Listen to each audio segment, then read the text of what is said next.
بسم الله الرحمن الرحيم الحمد لله رب العالمين والصلاة والسلام على سيد الأنبياء والمرسلين وعلى آله وأصحابه أجمعين ولأئمة المحدثين أما بعد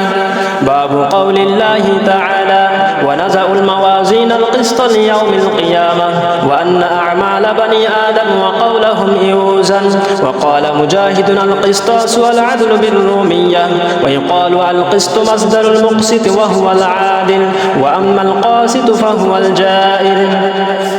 وبه قال حدثنا الشيخ زين الملة والدين الشيخ والمفتي محمد فاروق الفلاح المدني قال حدثنا شيخنا ومولانا أبرار أحمد الدهلبي عن الشيخ محمد أيوب الأعزمي عن الشيخ العلامة أنور شاه الكشميري عن الشيخ محمود حسن الدوبندي المعروف بشيخ الهندي.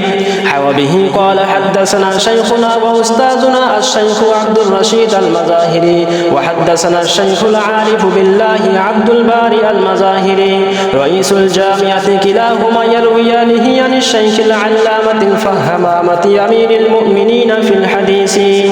الشيخ محمد يونس الجونفوري قال حدثنا الشيخ محمد زكريا الكانثلوبي قال حدثنا أبي الشيخ يحيى الكانثلوبي قال حدثنا فقيه العصر كتب الإرشاد الشيخ رشيد أحمد الجنجوهي. وبه قال حدثنا العبد الضعيف شيخنا وأستاذنا إعجاز أنور الباغلفوري قال حدثنا الشيخ العلامة الفهامة صاحب العلم والفضل جامع العقل والنقل الشيخ نصير أحمد خابل الشهري وحدثنا شيخنا وأستاذنا الشيخ عبد الحق الأعظمي قال حدثنا شيخ العربي والأعجمي الشيخ حسين أحمد المدني المعروف بشيخ الإسلام قال حدثنا الشيخ محمود حسن الدوبندي المعروف بشيخ الهندي قال حدثنا شيخ العلامة قاسم العلوم والخيرات محمد قاسم النانوتبي وشيخ العلامة فقيه العصر كتب الإرشاد الشيخ رشيد أحمد الجنجوهي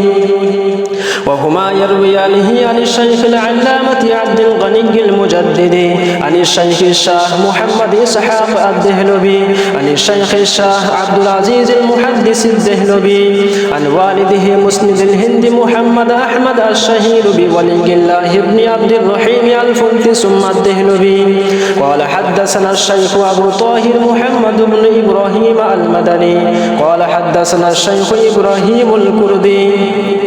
قال حدثنا الشيخ أحمد الكشاشي قال حدثنا الشيخ أبو المواهب أحمد بن عبد القدوس الشنابي قال حدثنا شمس الدين محمد بن الرملي قال حدثنا شيخ الإسلام زين الدين زكريا بن محمد الأنصاري قال حدثنا الشيخ شهاب الدين أحمد بن علي حجر الأسقلاني قال حدثنا الشيخ إبراهيم بن أحمد التنوخي قال حدثنا أبو العباس أحمد بن أبي طالب الحجاري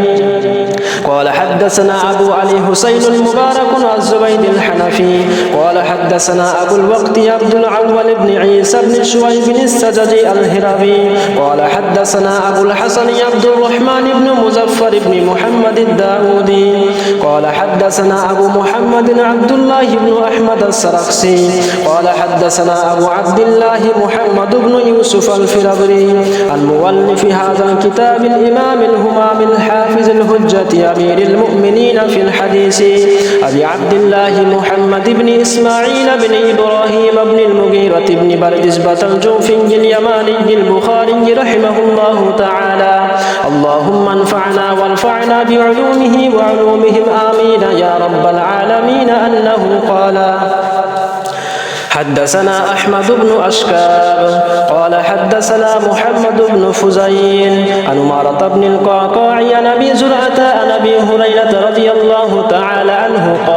قال النبي صلى الله عليه وسلم كلمتان حبيبتان إلى الرحمن خفيفتان على اللسان ثقيلتان في الميزان سبحان الله وبحمده سبحان الله العظيم.